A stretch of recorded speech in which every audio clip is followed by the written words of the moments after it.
Kits action तूल पकड़ने जा रहा है। 4 बेहद इंटरेस्टिंग कंपनीज के आईपीओ खुल रहे हैं, वो डिटेल सामने आने शुरू होंगी, लेकिन सबसे ज्यादा बज और हाइप जिसके अराउंड है, पहले उससे शुरुआत कर रहा हूं। शायद इस साल का पहला मेजर आईपीओ और 2 डिकेड्स बाद टाटा ग्रुप की तरफ से कोई आईपीओ आ रहा है। 2 डिकेड इसलिए क्योंकि टीसीएस आया था 2004 में, उसके बाद से कुछ नहीं आया था, अब आया ये टाटा टेक्नोलॉजीज। अब सब इस पे ही बातचीत कर रहे हैं सबसे ज्यादा, तो सोचा इससे शुरुआत करी जाए। सारे आईपीओ रिलेटेड स्नैपशॉट आपकी स्क्रीन पे आ रही है, उस पर नहीं जा रहा हूं। इस आईपीओ पे बातचीत करने के लिए सन्नी अग्रवाल साहब भी जुड़ते हुए आपको आपकी स्क्रीन पे नजर आएंगे। आपने टटोला क्या टाटा टेक्नोलॉजीज, कैसा लग रहा है? बहुत बज है। देखिए, बस तो है। मैं इस पर खास तौर से इसलिए बात करना चाहता हूँ, 2004 की आपने बात की, टीसीएस का तब आईपीओ हाँ आया। हाँ, हम सब ने अपना करियर तब शुरू ही किया था, बिल्कुल उसी के उसी आसपास। के आसपास शुरू किया था अपना करियर। हाँ। और तब उसने जो एक जनरेट किया था, एक मोमेंटम जनरेट किया था, और तब से आप रिटर्न्स देख लीजिए टीसीएस में, क्या शानदार रिटर्न्स रहे हैं। मेरे ख्याल से इतना पैसा बना के दिया टीसीएस ने, इसका कोई हिसाब नहीं है। अब इशू क्या हो गया है कि अब 20 साल के बाद एक टाटा ग्रुप से एक आईपीओ आ रहा है, और एक अच्छी चीज जो टाटा ग्रुप ने करी है, अपने पीयर्स के मुकाबले आईपीओ का प्राइस बैंड सस्ता रखा है। देखिए, होनासा के केस में मैंने क्या कहा था कि आप इस प्राइस पर आईपीओ नहीं कर सकते, उसके बाद वो चल रहा है वो अलग बात है। यहाँ पर आप जो है ना आईपीओ ठीक प्राइस पर कर रहे हैं। लिस्टिंग का मार्केट कैप करीब करीब 20,200 करोड़ का। मेरे ख्याल से आशीष, ये शायद इंडियन मार्केट की हिस्ट्री में सबसे बड़े ब्लॉकबस्टर आईपीओ में से एक होगा in terms of record subscription.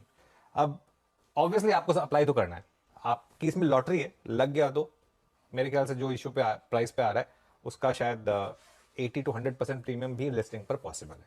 ये मैं इसलिए भी कह रहा हूँ क्योंकि ये अनलिस्टेड मार्केट में अवेलेबल है स्टॉक, और अनलिस्टेड मार्केट में जो इशू प्राइस आ रहा है उससे ऑलमोस्ट डबल प्राइस पे है ये स्टॉक। तो ऐसा नहीं है कि वो अनलिस्टेड वाले पैसा गंवाने वाले हैं, तो उनको ही पता है कि ये मतलब ऑब्वियसली आईपीओ जब आप लाते हैं तो आप उस हिसाब से आईपीओ लेके आते हैं। ठीक है, ये आपकी इंजीनियरिंग रिसर्च एंड डेवलपमेंट में है कंपनी। अब इसमें क्या है, प्योर ओएफएस है। कई लोग बोलते हैं कि प्योर ओएफएस में आप क्यों पैसा लगाएं, तुम्हें टाटा मोटर्स बेच रहा है 2300 करोड़, और बाकी भी कुछ लोग बेच रहे हैं। हर ओएफएस खराब नहीं होता। डीवीएस लैब्स में प्योर ओएफएस था, जिसमें इन्वेस्टर्स ने 4 गुना पैसा बनाया, उसके बाद जिसने आईपी उस ओएफएस में खरीदा उसने 400 गुना बनाया। ठीक है ना? तो ये जरूरी नहीं है कि हर ओएफएस आपके लिए खराब ही होता है। रिसेंटली एक एग्जांपल देता हूँ, आरआर काबिल का, वहां से आपने आईपीओ से 75% गेन ऑलरेडी देख लिया। ठीक है, तो ठीक है, कोई दिक्कत नहीं है। रेवेन्यू देखिए आप, एफ और फाइनेंशियल देखिए। FY23 का रेवेन्यू 4,400 करोड़ का था। कांस्टेंट करेंसी की जो ग्रोथ है वो शानदार रही है, 45%, 24%, 28%।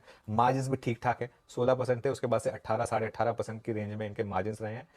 एक कंसर्न इसमें यह है कि इसका जो सबसे बड़ा कंट्रीब्यूशन है वो टाटा मोटर्स और जेएलआर है। मतलब वो उनका जो कंट्रीब्यूशन है वो करीब करीब 1/3 से थोड़ा ज्यादा, 40% के करीब करीब टाटा मोटर्स और जेएलआर की वजह से आता है। लेकिन उसको कॉम्पेंसेट क्या कर रहा है, वैल्यूएशन। केपीआईटी ट्रेड करती है, केपीआईटी सबसे क्लोज कंपटीटर है, केपीआईटी ट्रेड करती है 80 टाइम्स पर। टाटा टेक का रेवेन्यू केपीआईटी से ज्यादा है, लेकिन वो लेकर आया आईपीओ को 32 टाइम्स पर। एलएनटी टेक 37.5 टाइम्स पर है, टाटा एलेक्सी 61 टाइम्स पर है। मेरे ख्याल से ये स्टॉक जो है आपको 60 से 70 टाइम्स के प्राइस अर्निंग्स पे जाके सेटल होगा। तो इसके लिए मुझे ऐसा लग रहा है कि ये एक ब्लॉकबस्टर आईपीओ होगा, और ये इसमें आप का लिस्टिंग पे भी पैसा बनेगा, और इसमें आपका लिस्टिंग के बाद भी पैसा बनेगा। ये मेरा व्यू है इस पर। तो मतलब बेसिकली 3 दिन में पैसा डबल। और वो एक अक्षय कुमार ने 2 दिन में कराया था, इधर 3 दिन में होगा। और ये टाटा ग्रुप की कंपनी। हाँ देखिए, ये एक कहते हैं ना, एक वो सीरीज आई थी जिसमें वो जो हर्षद मेहता पे हाँ बनी थी, हाँ। वो बोलते हैं ना कि वो बोलते हैं कि टिप दे दो, उन्होंने कहा कि टाटा का कोई भी शेयर लेके डाल दो।